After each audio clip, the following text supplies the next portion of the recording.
दोस्तों आज मेरा विपासना का 10 दिनों का कोर्स ख़त्म हुआ और 10 दिनों की जर्नी मैं आपके साथ शेयर करना चाहूँगा। तो आइए आपको दिखाते हैं कि ये जो आप कुटिया देख रहे हैं, इसी कुटिया से मैंने अपनी 10 दिनों की विपासना की यात्रा शुरू की। 10 दिनों तक मैं इसी कुटिया का उपयोग करके और विपासना करता रहा। अगर आपको हम अंदर का दृश्य दिखाएं तो ये अंदर का दृश्य है, जहाँ पे कि आप जब रूम में इन करते हैं तो आपको एक बेडशीट, एक कंबल, एक पिलो के साथ साथ में एक मॉस्किटो नेट भी दिया जाता है, जिसका उपयोग 10 दिनों तक करके हम विपासना करते हैं। हमने भी इसका 10 दिनों तक उपयोग किया।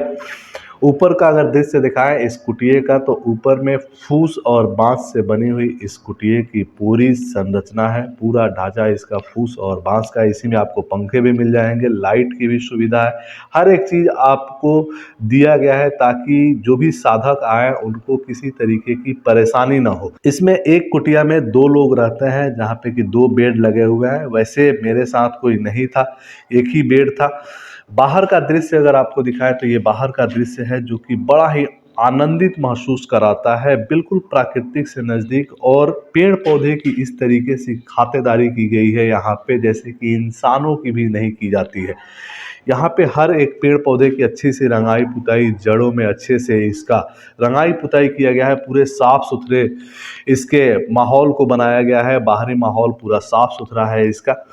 ये जो पुरानी कुटिया है, ये पहले विपासना सेंटर जब बना उस समय की ये कुटिया है। तो इसमें 20 कुटिया है, जिसमें कि हर एक कुटिया में 2 साधक रह सकते हैं और 2 साधक रहकर अपनी साधना करते हैं।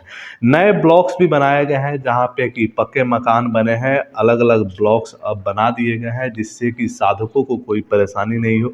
ये सभी मित्र जो अपनी 10 दिनों की साधना करने के बाद बाहर अपने मित्रों के साथ, अपने साधकों के साथ बातचीत करते हुए, और बाहर का दृश्य ये है कि आपको हर एक ब्लॉक में आपको 7 कमरे हैं।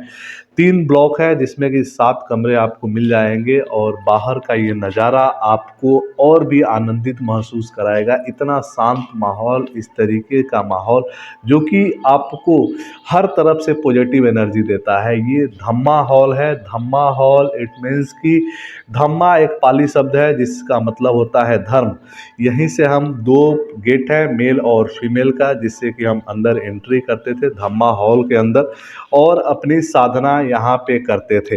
उधर जो आप ग्रीन पर्दा देख रहे हैं, उसके उधर में लड़कियों का एक गेट था और इधर में लड़कों का था, जो कि बॉयज़ और गर्ल्स दोनों 2 गेट से अंदर जाते थे, जो दोनों साधक साधिकाएं अपना ध्यान करते थे। ये मेल गेट है, मेल एंट्रेंस है। यहीं से अंदर जाते थे अपने धम्मा हॉल के अंदर, जहाँ पे साधक बैठकर और अपनी साधना करते थे। यहीं से अपनी साधना शुरू करते थे और यहीं पे 10 दिनों की यात्रा होती थी। ये हर एक के लिए अलग अलग सीट की अलॉटमेंट है। हर एक साधक को पहले दिन जो सीट दिया जाता है, उसी सीट पे उसको 10 दिनों तक बैठना होता है। 10 दिनों तक उसी सीट पर बैठ के और वो साधक साधिकाएं अपनी साधना करते हैं। आपको अंदर का भी माहौल बड़ा ही पीसफुल, बड़ा ही शांत और बड़ी पॉजिटिव एनर्जी देने वाला अंदर का माहौल आपको दिख ही रहा होगा। जब आप आएंगे तो और भी अच्छा आपको महसूस होगा।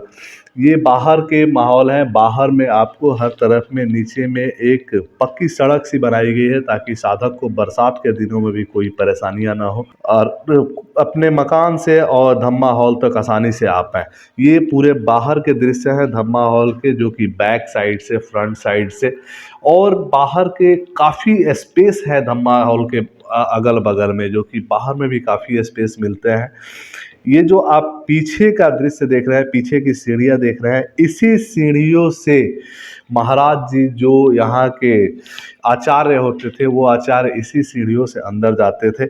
ये डाइनिंग हॉल है, जहाँ पे कि हर एक साधक साधिकाएं आकर और अपना भोजन ग्रहण करते थे। डाइनिंग हॉल की भी व्यवस्था पूरी तरीके से, अरेंजमेंट इस तरीके से थी कि किसी भी साधक साधिकाओं को किसी तरीके की परेशानी ना हो और आसानी से डाइनिंग हॉल में आकर और अपना खाना ले सके और खाना भोजन अपना ग्रहण कर सके। हर एक के लिए आप देख सकते हैं अलग अलग थालियाँ, अलग अलग सीट्स अलॉट किए गए हैं। जो सीट्स आपको धम्मा हॉल में मिले थे, वही सीट्स यहाँ पे भी हैं, जिस सीट पे आपको साधक को बैठना होता था और साधक अपना खाना लेकर यहीं पे खाते थे और अपनी थाली धोकर फिर यहीं पे रख के उनको जाना होता था।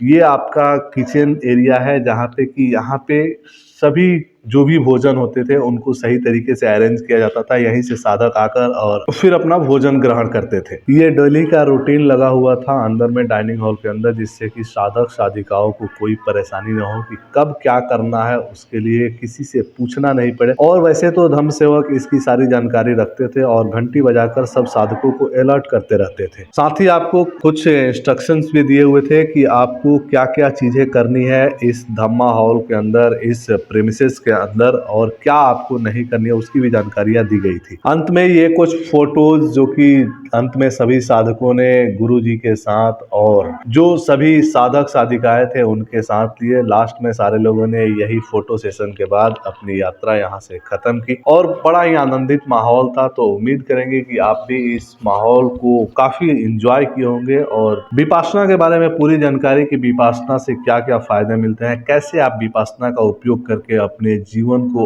और आनंदित और समृद्ध बना सकते हैं, उसके बारे में आपको एक और वीडियोस मिलेगा। उसके लिए मेरा एक रिक्वेस्ट कि आप चैनल को सब्सक्राइब कर लें और बेल नोटिफिकेशन को ऑन कर लें, ताकि जो नए वीडियोज आएंगे उसकी नोटिफिकेशन आपको मिलती रहे।